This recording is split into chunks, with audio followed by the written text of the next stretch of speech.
Dans cette vidéo, nous allons voir comment travailler avec un programme de calcul. Un programme de calcul est une suite d'instructions que l'on nous donne qui nous font effectuer des calculs au fur et à mesure. On considère le programme de calcul suivant. Je choisis un nombre x. Je le multiplie par 3. J'ajoute 7.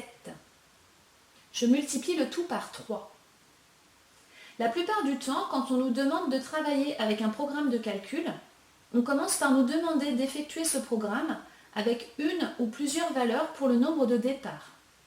C'est pour nous aider à bien comprendre comment fonctionne ce programme de calcul avec des nombres précis. Ici, on nous demande d'abord d'effectuer ce programme de calcul pour x égale 5. Une fois qu'on a compris comment fonctionne ce programme, on nous demande d'écrire une expression en fonction de x qui traduit ce programme de calcul.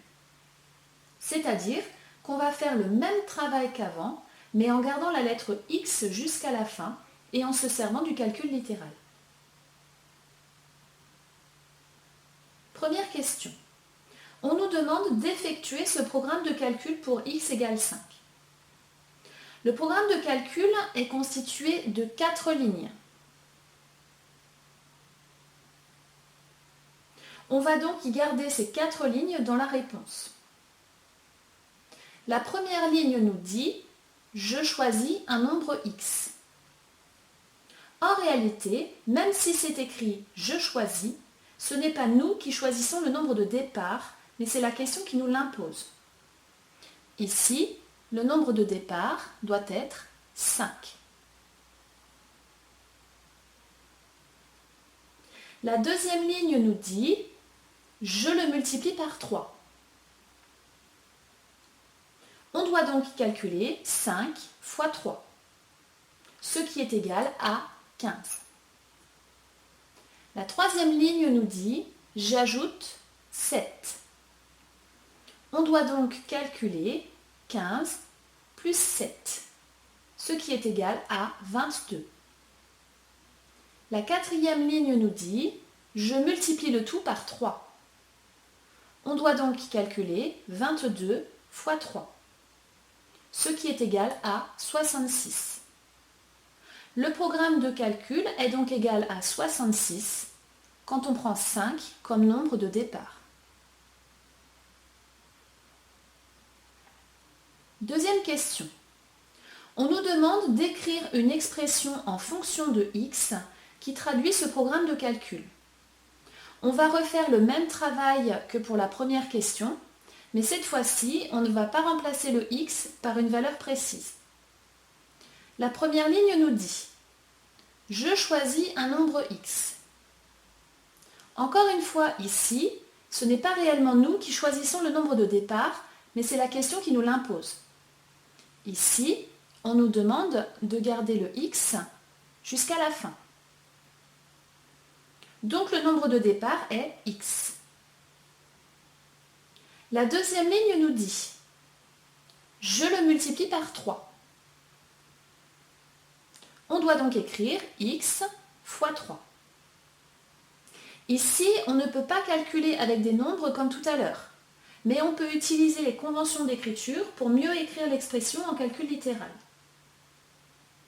On peut retirer le signe fois entre une lettre et un nombre. Et on écrit le nombre devant la lettre. On écrit donc 3x. La troisième ligne nous dit « J'ajoute 7 ».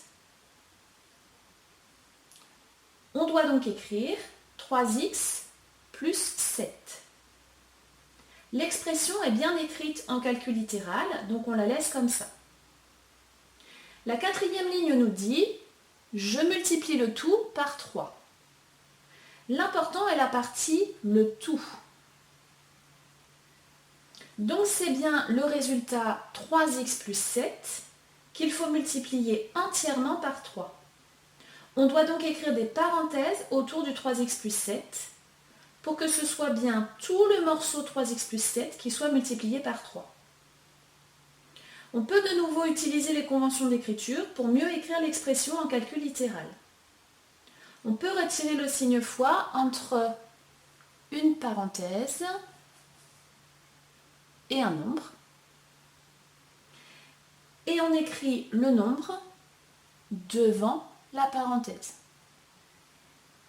On doit donc écrire 3 entre parenthèses 3x plus 7. Cette expression traduit le programme de calcul. C'est-à-dire que par exemple, si on remplace le x par la valeur 5 dans cette expression, on va bien retrouver le 66 de la première question.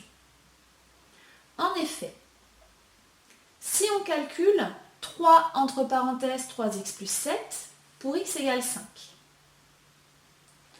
on écrit les signes fois sous-entendus.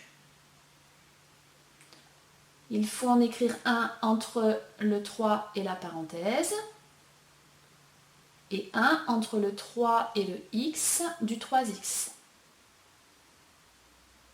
On remplace la lettre x par sa valeur 5.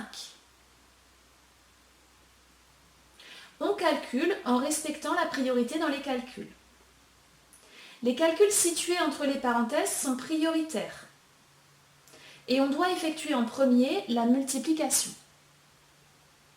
On recopie tout ce qui n'est pas souligné, donc le 3 fois, entre parenthèses, plus 7. 3 fois 5 égale 15. On doit ensuite effectuer l'addition qui est entre les parenthèses. On recopie tout ce qui n'est pas souligné, donc le 3 fois. 15 plus 7 égale 22. On n'a plus qu'à calculer 3 fois 22. 3 fois 22 égale 66. On retrouve donc bien le 66 de la première question.